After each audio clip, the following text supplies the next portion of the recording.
Hey, 42 here. I have a question for you. When was the last time you watched the news and didn't see bad news? When did you last read a headline that read, "Sorry folks, no news today because all is fine and dandy in the world"? Apart from that one day on 18th of April 1930 when there was no news. So they simply played piano music for 15 minutes instead of the usual news bulletin. Yes, that actually happened. It's easy to believe that we're all doomed, with the Gaza Strip, ISIS, Ebola, countless civil wars, school shootings, killer cops, and a handful of highly questionable world leaders. It seems that every year the world is falling deeper and deeper into a pit of hatred, deceit, murder, war, terrorism, and despair. One could easily believe that the world is more dangerous now than it has ever been, and only getting more so. But what's the truth? Are things getting better or worse? What does the outlook look like for the future of mankind? To find out, we need to do one very important thing: completely ignore every news source in the world. You see, there is an intrinsic problem with news. They only report the bad news, and the worse the news is, the higher the billing it receives. Front page headlines are reserved for only the most miserable events that unfold around the world each day. Whether it be TV news, tabloids, or even social media, news outlets need to attract large numbers of viewers, or they will inevitably fail. So, naturally, the most compelling stories are chosen to make headlines. Well, it makes sense, doesn't it? By its very definition, news would not be news if it was not something out of the ordinary.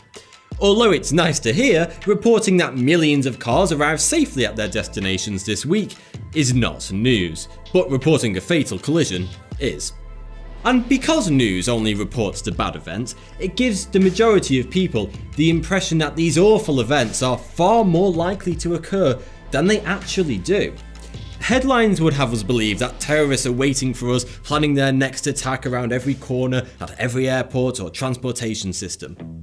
A data scientist recently calculated the odds of a person dying in a terrorist attack.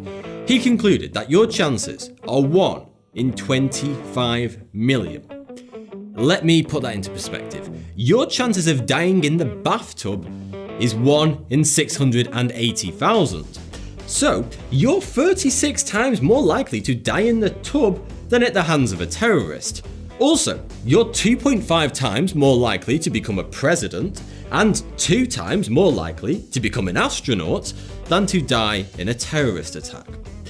Of course, this is no solace for the unfortunate victims of such attacks, but it does go to demonstrate how news headlines can artificially inflate our worries and negative expectations of the world.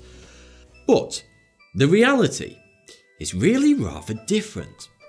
What if, despite everything you've heard and everything you've read, I told you that the world is more peaceful right now than ever before? Many experts, including German economist Max Roser, have said that we are currently living in the most peaceful period of our species' existence. Max Roser of Oxford University runs the website Our World in Data, and this astonishing chart shows the global deaths in conflicts per 100,000 people every year since 1400.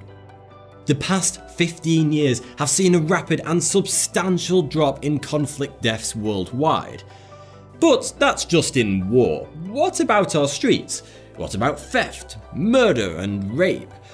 Well, this graph shows the homicide rate per 100,000 people in various European regions between the year 1300 and today. That's quite a decline. But that does go all the way back to the Middle Ages, when your best friend would bash your head in for a leg of lamb. How about over the past couple of decades? Well, this graph shows the rate of robberies, homicides, and vehicle thefts across the G7 countries between 1995 and 2010. All 3 crimes have reduced significantly. But hold on, what about terrorism? Surely that's becoming more prevalent each year. Not a month goes by when we don't hear about an awful attack somewhere around the world. Yes, it's true that jihadist terrorism has increased over the past 2 decades, but overall, if we take every event of terrorism from the past 50 years, the frequency of attacks has dropped significantly, especially over the past decade. According to Our World in Data, in 2006 there were 6,660 counts of terrorism worldwide. By 2009, that had dropped to just 560, and the number of deaths from terrorism has dropped also. When we take all these factors and put them together, it creates an interesting picture as to what is happening with world peace, and that's exactly what the Institute for Economics and Peace has done. Every year, the Sydney-based research firm analyses thousands of unique bits of data from every country and produces a peace score and a ranking for every country on Earth, called the Global Peace Index. In their latest 2017 index, the 5 most peaceful countries on Earth are Iceland, New Zealand, Portugal, Austria, and Denmark, and the least peaceful are Syria, Afghanistan, Iraq, South Sudan, and Yemen. But if you look at the change in each country's peace index over the past 10 years, something strange has happened, which explains why overall the world is becoming less violent, whilst the newspapers are doing the opposite and only filling up with more violence. The peace gap is widening. The authors of the Global Peace Index have stated that over the past 10 years, 81 countries that were already peaceful have only become more peaceful. Yet, 79 countries that were already unpeaceful have become even less peaceful each year. According to the Global Peace Index, Europe is the most peaceful region in the world, and every year since the index began, European countries have only got more and more peaceful each year. Except for France, which has seen a slight drop in rankings due to the recent terrorist attacks in the country. However, the publishers of the study have said that today, most European countries are now more peaceful than they have ever been in recorded history. Conversely, the world's least peaceful regions, the Middle East and North Africa, have only got less peaceful each and every year and are now less peaceful than ever. But as always, there is one developed country that has bucked the trend of increased peace among its peers. Not only has the United States of America dropped its ranking every year, but its peace index has also fallen faster than any other major developed country. In 2015, the US was ranked 94 out of 163 countries. In 2016, it was ranked 103. And this year, it fell again to 114 out of 163 countries. A rapid drop, which the researchers attribute in part to increased political instability and divide in recent years. But at the other end of the spectrum, how did Iceland get to be number 1 on the list? Not only that, Iceland has always been number 1. For as long as the Global Peace Index has existed, Iceland has been ranked the most peaceful country on Earth.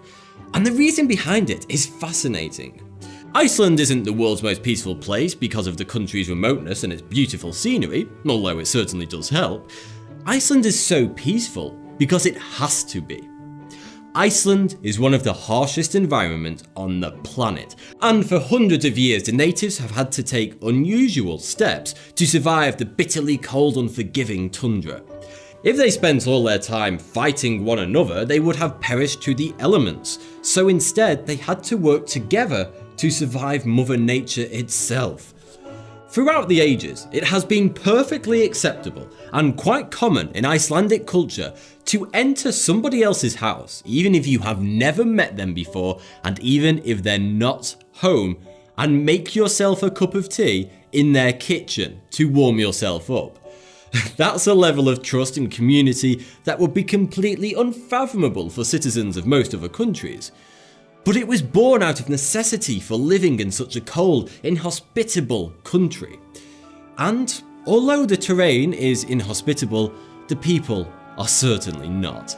And their respect and trust of one another is what makes Iceland the most peaceful country in the world. The average homicides per year in the US is 15,000. The average homicides per year in Iceland is 1. Just 1. And that truly is something to be very proud of. Thanks for watching. If you enjoyed this video, then please click here to support me on Patreon, which helps the channel and you can get some cool rewards like early access to all my videos.